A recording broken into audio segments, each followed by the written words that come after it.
Oke teman-teman semua, kembali lagi di channel saya. Jadi pada video kali ini saya mau membahas tentang motor yang sudah menjadi partner saya selama touring nih teman-teman. Jadi motor ini adalah motor Honda PCX 160 atau yang sudah saya kasih nama Bucuy ya. Motor ini sudah saya gunakan kurang lebih sekitar 3 tahun ya. Jadi seperti apa saja pengalaman saya selama menggunakan motor ini, mulai dari kelebihannya, kekurangannya, atau upgrade apa saja yang sudah saya lakukan dengan motor ini gitu teman-teman. Tapi sebelum kita lanjut videonya, di sini saya mau minta tolong untuk subscribe channel ini dan jangan lupa di like videonya. Dan kalau teman-teman di rumah ada cerita seputar saran ataupun kritik, tolong tulis di kolom komentar. Apalagi kalau teman-teman di rumah sama menggunakan motor Honda PCX 160 seperti ini, tolong ceritakan pengalaman kalian tentang Honda PCX 160 di kolom komentar. Yuk kita masuk ke pembahasannya. Jadi teman-teman, di sini saya akan membahas pertama-tama itu adalah kelebihannya dulu ya. Motor ini sudah saya gunakan kurang lebih selama 3 tahun. Jadi di sini saya akan membahas tentang kelebihannya terlebih dahulu. Yang pertama, kelebihan yang pertama, motor ini memiliki posisi riding yang enak teman-teman, atau gaya berkendara yang nyaman menurut saya. Dengan tinggi saya 170 cm, motor ini sama sekali tidak membuat saya pegel di kaki atau pegel di tangan gitu kan. Karena biasanya kalau kita touring jauh itu kan kita biasa pegel di tangan atau pegel di kaki karena lama berkendara itu sangat-sangat melelahkan. Tapi di motor ini menurut saya gaya posisi mengendarainya lah ya, itu sangat nyaman buat saya pribadi gitu teman-teman. Kelebihan yang keduanya itu adalah motor ini memiliki bantingan yang sangat enak menurut saya pribadi teman-teman. Jadi selama saya touring, mulai dari sebelum monten atau sampai ketika saya monten sekarang ini, motor ini sangat enak dari sisi bantingannya. Jadi kalau kalian melihat jalur seperti Naringgul yang kayak ada di Ciwidey itu teman-teman, motor ini enak banget buat corneringan, asli enak banget teman-teman. Lanjut untuk kelebihan yang ketiganya teman-teman. Jadi motor ini memiliki luas bagasi kurang lebih sekitar 30 liter. Jadi menurut saya sangat cukup untuk membantu kita ketika kita mau membawa barang-barang bawaan kalau tas kita sudah tidak cukup nih teman-teman. Terutama seperti saya nih, saya belum punya top box atau side box untuk membawa barang lebih. Jadi saya gunakan bagasi motor ini untuk menaruh barang bawaan saya seperti kaos, celana, ataupun sepatu gitu teman-teman. Lanjut untuk kelebihan yang keempat dari motor ini, yaitu adalah konsumsi bahan bakar yang lumayan irit nih teman-teman. Di motor saya ini konsumsi bahan bakarnya itu di MID-nya itu average-nya sekitar 41/1 liter teman-teman. Jadi menurut saya cukuplah kalau kalian mau touring yang lumayan jauh gitu. Jadi kalian nggak perlu sering-sering mampir ke pom bensin. Kalian bisa sesuaikan dengan gaya berkendara kalian, asal jangan dijambak kenceng-kenceng ya. Kalau dijambak kenceng-kenceng pasti terasa sangat boros teman-teman. Lalu kelebihan yang kelima nih teman-teman. Ini menurut saya kelebihan yang bisa saya simpulkan yang terakhir ya. Motor ini memiliki pengereman yang cukup baik walaupun kondisinya standar. Jadi ya daya cengkeramnya itu menurut saya sudah cukup lah untuk gaya berkendara saya gitu. Kecuali kalau kalian memang mau upgrade itu lebih bagus. Tapi menurut saya selama saya pakai standaran untuk pengereman itu udah lumayan cukup teman-teman. Apalagi kalau hanya dipakai harian ataupun touring yang nggak begitu jauh, itu lebih dari cukup lah, bisa dikatakan seperti itu. Jadi motor ini dengan bawaan standarnya, dengan pengereman standarnya itu udah cukup banget teman-teman.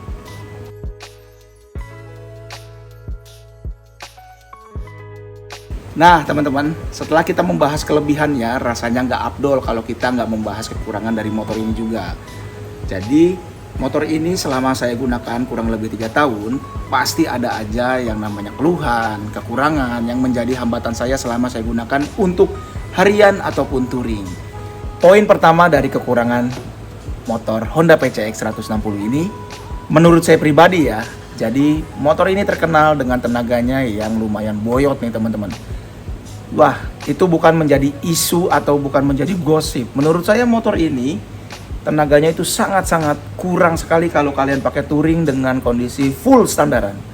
Jadi di sini saya punya cerita sedikit. Saya punya pengalaman touring membawa motor ini ke daerah Magelang, tepatnya ke negeri sayur Sukomakmur ya. Motor ini nggak kuat nanjak dan bahkan motor ini kalah tenaganya sama Honda Vario yang cc-nya itu masih sekitar 110 ya, atau Honda Vario Karbu ya itu ya. Ini kalah teman-teman. Ini sepaneng, bahkan waktu itu pernah sampai overheat juga CVT-nya. Wah kacau udah. Itu jadi kekurangan poin pertamanya. Motor ini boyot. Kalau kalian mau bawa touring, jangan sekali-kali bawa motor ini dalam keadaan minimal kiriannya kalian harus upgrade ya. Lalu poin kekurangan yang kedua, motor ini memiliki pencahayaan bawaan sudah LED. Tapi menurut saya pencahayaannya itu sangat-sangat kurang teman-teman.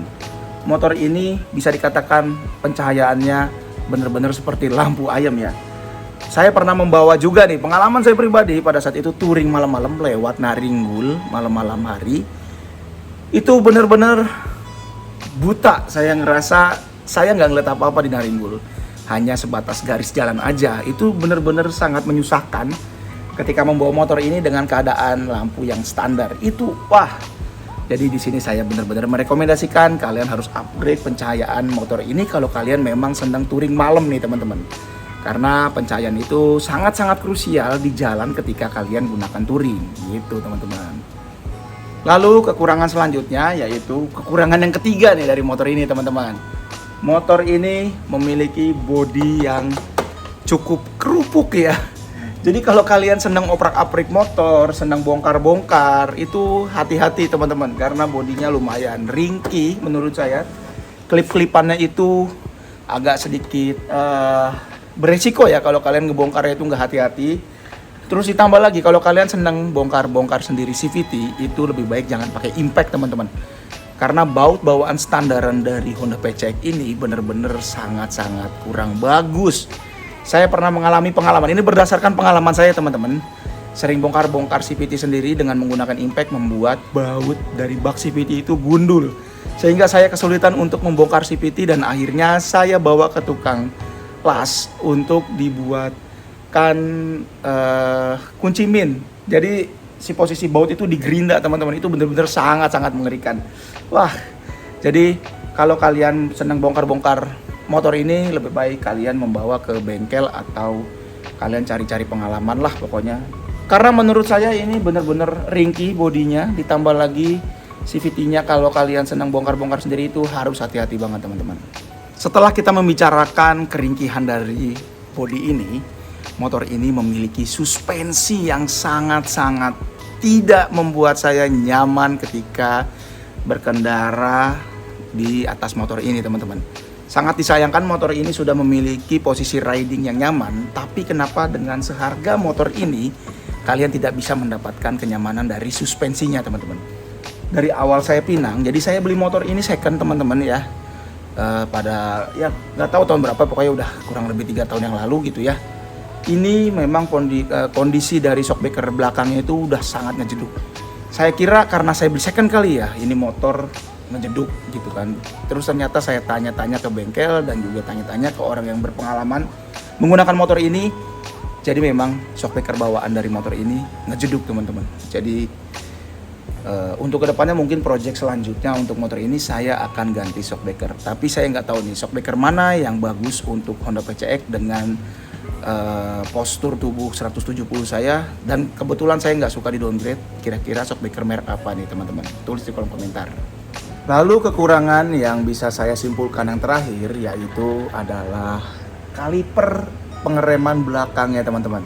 Kalau kalian sudah menggunakan motor ini kurang lebih sekitar 20.000 km lebih, kalian lebih baik cek kaliper belakangnya. Karena kaliper belakangnya itu sering banyak kasus Honda PCX 160 itu oblak teman-teman. Dan menimbulkan suara yang menurut saya mengganggu gitu. Ini udah mulai berisik ya, tapi belum saya ganti. Mungkin nanti akan saya ganti sekalian dengan shockbreaker gitu teman-teman. Jadi nggak tahu kenapa itu posisi dari kaliper belakang itu oblak sehingga menimbulkan bunyi yang menurut saya mengganggu, seperti bunyi baut kendor lah gitu teman-teman. Tapi nggak ada yang kendor. Tapi untuk pengeremannya itu menurut saya masih baik-baik saja, dan sudah saya bawa ke bengkel juga, udah bawa ke bengkel resmi. Ini kata bengkelnya memang seperti ini pak. Tapi kan kita nggak nyaman ya teman-teman kalau ada suara-suara yang mengganggu seperti ini, terutama di motor kesayangan kita. Kita pasti cari tahu dan kita harus mengobatinya gitu. Kalau memang setelannya berisik begini sih, menurut saya nggak wajar sih ya. Kira-kira saya harus mengganti kaliper merek apa untuk pengereman belakangnya, teman-teman? Tolong tulis di kolom komentar ya. Oke teman-teman, selesai sudah tadi kita membahas tentang kelebihan dan juga kekurangan dari Honda PCX 160 berdasarkan pengalaman saya. Nah, kali ini saya mau sedikit men-spill tentang upgradean yang sudah saya lakukan di motor ini nih teman-teman.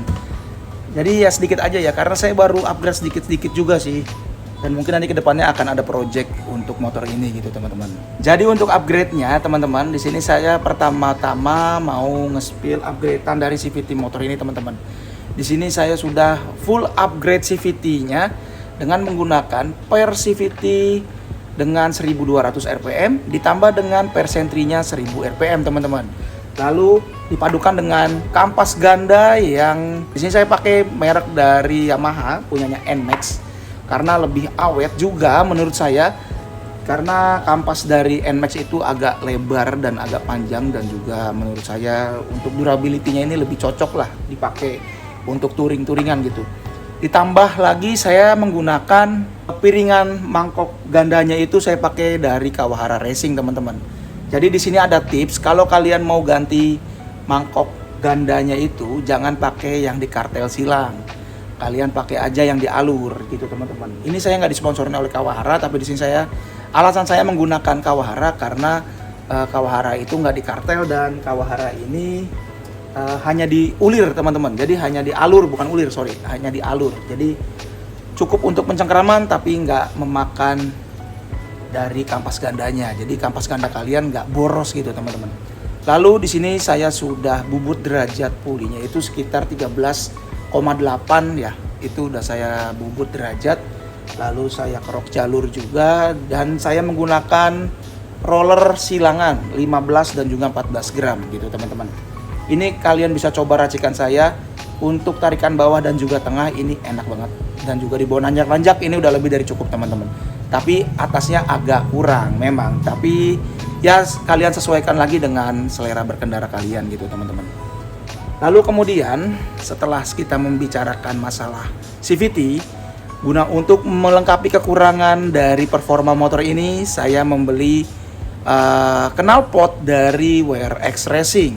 Di sini saya menggunakan WRX Racing yang tipe GP3 Limited Edition. Jadi motor ini dengan menggunakan knalpot dari WRX itu benar-benar meningkatkan performa. Ya memang nggak banyak, tapi seenggaknya bisa membuat lebih responsif lah.